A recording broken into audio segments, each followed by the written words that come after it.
Thank you all for coming. I'm Beth. I'm the Adult Services Librarian here at the library.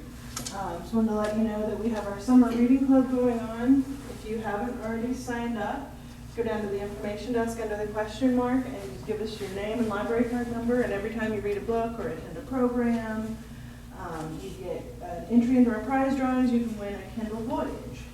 We also have programs books if you'd like to grab one on your way out, and they have all of our programs for the summer. And I have a sign-in sheet if you want to put your name and library card number. You'll get credit for the summer reading club and get an entry into our prize drawings. So today we have Clarence Suedekum, who's going to tell us about a Missouri governor during the Civil War named Claiborne Fox Jackson. Thank you, Beth.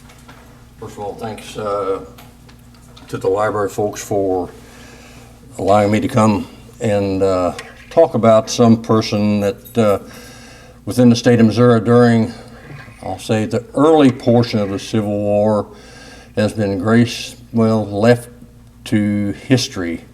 Not many people knew that Mr. Jackson was a governor, possibly because of the short-lived term that he served, and we'll get into that a little bit later. As you can see, my name tag, it says the Civil War Roundtable. This is going to be a paid political announcement now. There's an organization in Cape Girardeau called the Civil War Roundtable of Cape Girardeau, or the Cape Girardeau Civil War Roundtable, which meets on the third Sunday of every month out at Hanover Lutheran Church at 2 p.m. And the programs are entirely devoted to Civil War related topics. And we have had just this past weekend the program that was presented here at the public library by Joanne and Rebecca on the ladies' fashions during the Civil War, which was very, very interesting. We have had other presenters. We had the superintendent of Wilson's Creek Battlefield come and give us a program a couple of years ago. Fortunately, his daughter at that time was teaching in the Jackson school system, and he made it a point to come over and speak with us over the third Sunday again. We've had people who have authored books about the Civil War and so forth come and speak with us, and the topics have been varied.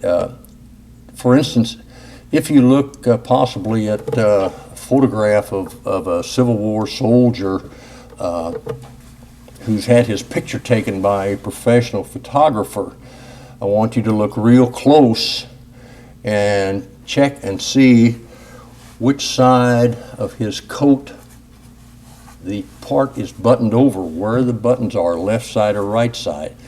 In many photographs that were taken during that time, the right side was erroneously shown in the photograph because of the photography's methods during that period of time. When they brought out the photograph, it was reversed when it was printed in newspapers or other types of manuscripts. Another thing, if it's a full-length photograph, look real close, and usually right above the ears you may see what look like maybe hair out of place. Because of the duration of the photographic process, these people had to stand very, very rigid or the photograph would be blurred. So they had a stand behind them which held them erect with a kind of a horseshoe that held their head steady so that they wouldn't move and blur the photograph. If it's a full length and you can see the floor, a lot of times you can see the center post of the stand behind. So just a couple of incidentals, and I didn't know that until we had a program by a gentleman out of Southern Illinois who was interested in Civil War photography that came forth. So we have a varied group of people who come and talk with us, and they're all very, very interesting. So, once again, the third Sunday of every month at Hanover Lutheran Church on Perryville Road at 2 p.m. Our next program It will, of course, be in July, and then we have decided and voted to take a field trip to the Missouri Civil War Museum at Jefferson Barracks, Missouri in August, so in lieu of our regular meeting. Okay, enough public announcements here. Claiborne Fox Jackson, his life and his times. What we'll be talking about today is the family background, his lineage. We're going to get into a little history, formative early life, and we're going to talk about Missouri history. We'll incorporate a little geography into this so that you get an idea of where he came from, what formulated his thoughts, and probably gave interest to his later political career. We'll look at his political life, the early influences on Jackson, and also take a look possibly at what we considered his ambitions prior to and during the early Civil War period. There are going to be some national and state issues that caused him to act in the way he did. His pro-Southern stance will become apparent. Some of the national issues we're going to hear about will be the hard currency versus soft currency issue, which had an influence on his decision. Also, the Texas issue of 1844, and we'll be also bringing into effect on the national scheme the Kansas-Nebraska Act of 1854. Redistricting is another act that occurred internally within the state of Missouri in the 1842s, and this affected the political life of Jackson. We'll take a brief look at that, and we'll take a look at his travels and the military issues that ensued. We'll also be exposed to some of his political and legislative maneuverings as he sought to keep Missouri or join the Southern Confederacy. Here's some brief highlights for you to consider. He was born in 1806 in the Piedmont area of Virginia. Now, the Piedmont area of Virginia is this area basically along the Chesapeake Channel, which comes inland a little bit before you have a gentle rise, the Tidewater area, before you have a gentle rise till you get into the Piedmont area, which is just a little bit more inland, and then of course you run into the mountains in western Virginia and of course West Virginia. So, born in 1806 in the Piedmont area, he had 10 siblings. His early life through the 20s was spent basically in what we found out and called the Boone's Lick Trace area of Missouri, which was an old Indian trail which started in St. Louis, followed the Missouri River, of course, through Jefferson, up here into these about 4 counties where it goes up from and then winds over to Kansas City. So this is the area that we'll be considering in Jackson's early life. And like I said, it follows an old Indian trail, and Daniel Boone traveled that and had a salt lick up in this area somewhere during his history. So it's called the Boone's Lick Trace, just this kind of small segment, but it followed the old Indian trail all the way up into Kansas City.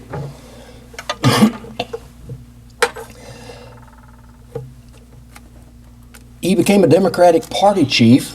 He was in the Democratic affiliations and a Missouri state representative, and he was elected governor in 1860, the same year as who? Mr. Lincoln was elected president. Jackson was also a minority elected governor. He was evicted, and I use that term from the content of how he had to leave the state by Union authorities, and he dies in Arkansas on December the 7th, 1862. 1862. The war doesn't end until 1865. Now, are there any questions? Okay, having none, ma'am? How was he when he died? Well, he was born in 1806 and died in 1862. So, here we go. Let's get into the family background. We're not going to leave you hanging after you've paid so much money to come and enjoy this afternoon. The family can trace its lineage back to the Piedmont area, which I pointed out in Virginia, all the way back to 1724. So they moved to Kentucky in 1792, so about 68 years later, after living in the Piedmont area of Virginia, they moved to Kentucky. And in April the 4th of 1806, Claiborne Fox Jackson was born. April the 4th, 1806. 20 years later, so he was now about 20 years, maybe 21 years old, the family moved into this area here, which we call the Boone's Lick Trace. They came over, of course, from Kentucky.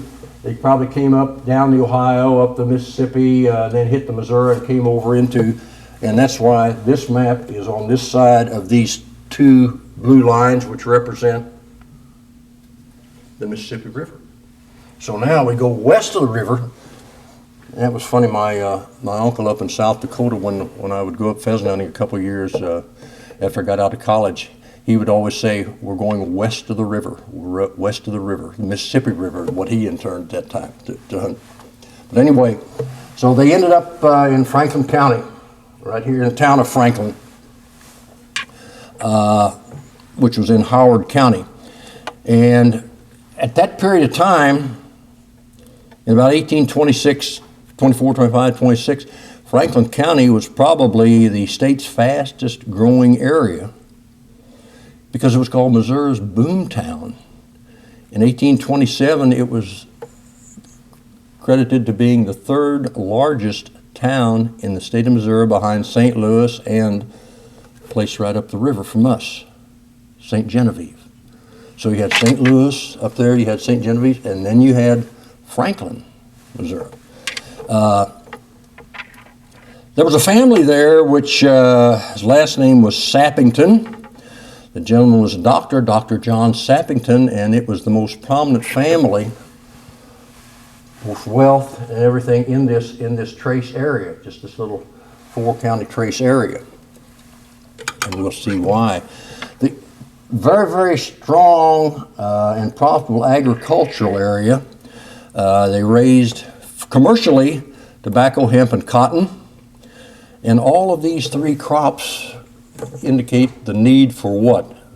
At that time, manual labor. Manual labor. So it was necessary for the owners of the properties there to have sufficient manual labor, and it ended up being in the form of slaves to come and take care of the agricultural requirements. Approximately 30 to 35% of that trace area was slave population during that time, the 20s and 30s and so forth, where the rest of the state had less than 10%. So three times as many slaves lived in that little area of the Boone's Lick Trace as throughout the rest of the state. Now, in 1784, Congress passed an ordinance which we call the Northwest Ordinance, which, and this is a little tricky, forbade slavery in all territories and states carved from the West at that time being everything Jefferson considered when he drafted this, west of the Mississippi River. 1784 Northwest Ordinance prohibited slavery in all territory and or states formed west of the river. Now, the early Confederate Congress, and I'll call Confederation Congress because the South in many cases controlled the federal government at that time with the number of representatives and senators, they interpreted west of the river meaning just the area lying north of the Ohio River, which comes in at where, Carroll? Just north of the Ohio River and east of the Mississippi. So, north of the Ohio River and east of the Mississippi brings us back on this side over here again, which eliminates which state? Missouri. So this is what the Southerners say. Okay, you're not talking about any area west of the river, you're talking about east of the river. So Missouri, from their standpoint, was not considered to be slave-free territory and or states in the future. Jackson time decides, they've been in Franklin for a while, that he doesn't particularly care for the farming, you know, that's probably pretty tough work, and he wants to become a merchant. Now I'll digress a little bit and talk about a little bit of my personal family history. My grandfather was born on a farm out a little southeast of Gordonville and a little bit northeast of Dutchtown. And he kind of migrated to Cape in the same way and had the same kind of feelings that Jackson did. He told my father, relates to me the story that Grandpa told him. He said he didn't want to break his back planting and picking and digging potatoes the rest of his life. So he comes to Cape Girardeau and finds a job with a lumber company and everything, and ends up owning his own business. So I hate to rate my grandfather to Claiborne Fox Jackson, because my grandfather was a staunch Republican and Jackson was a staunch Democrat, but they had similar priorities in their lives. In 1826, probably right after they've gotten there, Jackson clerks in a prominent trading company in the Trace area. So he finds employment in a trading company. And a year later, he becomes the firm's debt collector, which means that, hey, he's basically chief financial officer for this trading company now. So he's going to be in charge of the finances and collect the debt. He also becomes a member of the Howard County militia against the Osage and the Delaware and the Shawnees who raid into that area. And in the late 1820s, early 1830s, we have a phenomena that creates a need for goods down in the Southwest. The tribes have been relocated and everything. They're pretty well pacified. So now you have a trail, which we now know and was called at that time the Santa Fe Trail, which became safer for these wagon trains that were carrying goods into the Southwest area. Since they were safer, they didn't have to worry quite as much about the Indians raiding and so forth, and the profits, of course, went up when this was realized. So, Santa Fe Trail started in Independence, Missouri. It's got the little green punch pin here. Traveled out west, I think, to west of Salina, dropped down to the Arkansas River, follows it all the way over to Bentsport, then comes down and ends up through the Raton Pass in Colorado, and then ends up in Santa Fe. And of course, right below that's Albuquerque. So this is a trade route. Now there's an alternate route which cut off a little bit here, but it went through some mountains and was not very profitable because the weathers took care of it. But this was a trade route that Jackson saw an interest in becoming a merchant, and a very, very profitable merchant. He wants to open and operate his own business. He doesn't want to work for somebody else because the owners are going to be the ones that are going to be, I'll say, skimming off the profits. Jackson's not going to get much being an employee of that particular company. So in 1828, he applies for and is granted a one-year operating permit in Howard County and operates his own business as a trader of goods going into the Southwest, and it's renewed again a year later in 1829. Now, we'll talk a little bit about Claiborne's personal life. Remember I mentioned a doctor by the name of John Sappington, who was at the top of the society and the wealth in the Trace area.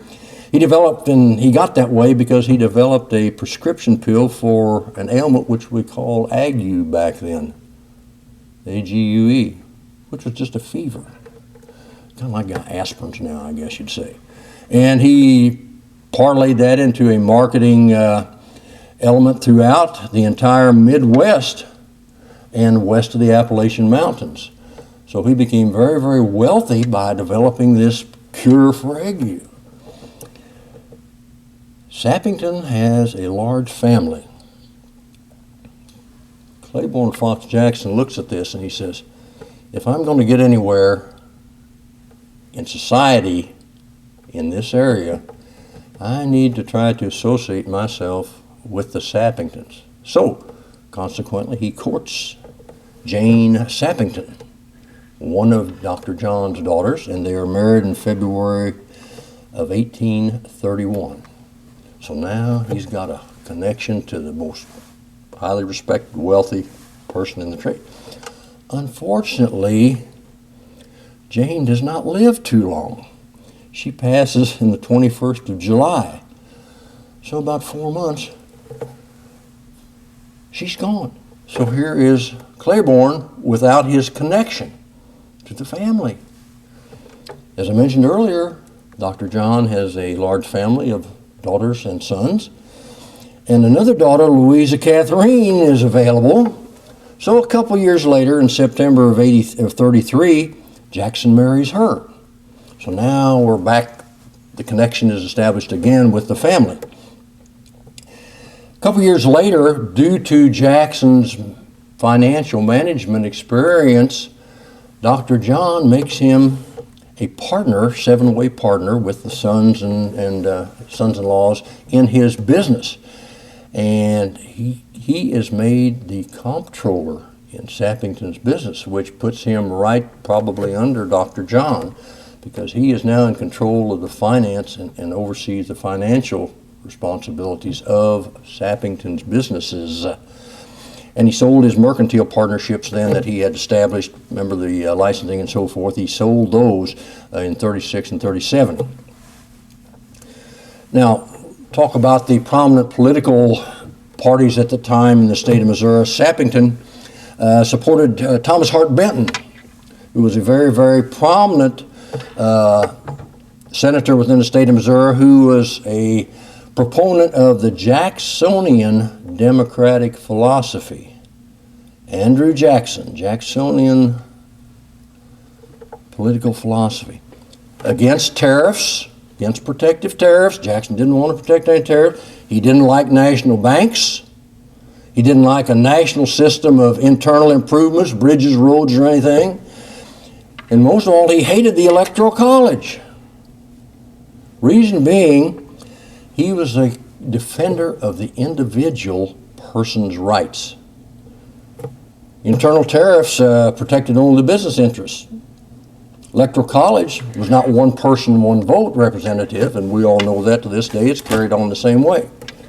Now, this was fine for the agriculturists in the trace, but you had the merchant class of people which decided this was not helping them at all, and they favored a fellow by the name of Henry Clay, who was very, very important in the Missouri Compromise legislation, which called his philosophy the American system.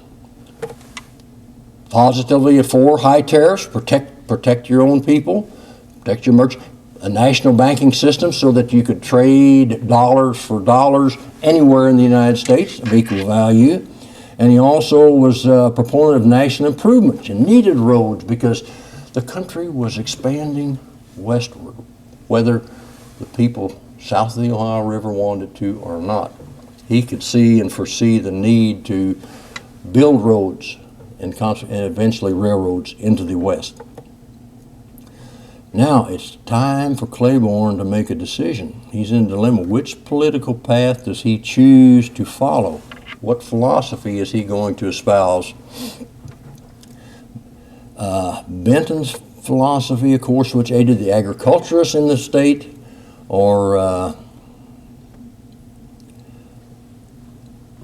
Clay's American system, which favored the merchants. Initially, he selects Benton's because the agricultural business is the most important at that time. He can see that. Now, because of this, he's appointed the first postmaster in Arrow Rock, which is another small town in the Trace, approximate area, Arrow Rock, Missouri, for an annual salary of $50 a year. So it's a pretty important job. He announces in 1836 as Democratic candidate for Missouri House of Representatives, and he's an underdog. He's unknown throughout the state. Now, in the 1830s, 1840s, state representatives were elected statewide. Not like it is today. This is before we had districting. And he wins by 6 votes statewide. Now, interesting little sidelight is he carries the Arrow Rock district 47-1. You know, being the postmaster, I'm sure you exert a little influence. So there's some dissatisfied customers throughout that district, but Arrow Rock puts him over by 6 votes. During this time, we're having issues within the National Democratic Party, and it is beginning to splinter. You have the Jacksonian Democrats versus the Clay American System Democrats, and they split philosophy-wise, and the emergence of another political group. Anyone have an idea of what group that is or what it was called? Okay. The Whigs. The Whigs start to come out, and they call themselves Whigs. In Missouri at that time, you had the rural agrarian outstate politicians versus the St. Louis area industrialists. St. Louis at this time was taking on an industrial complex and doing very, very well.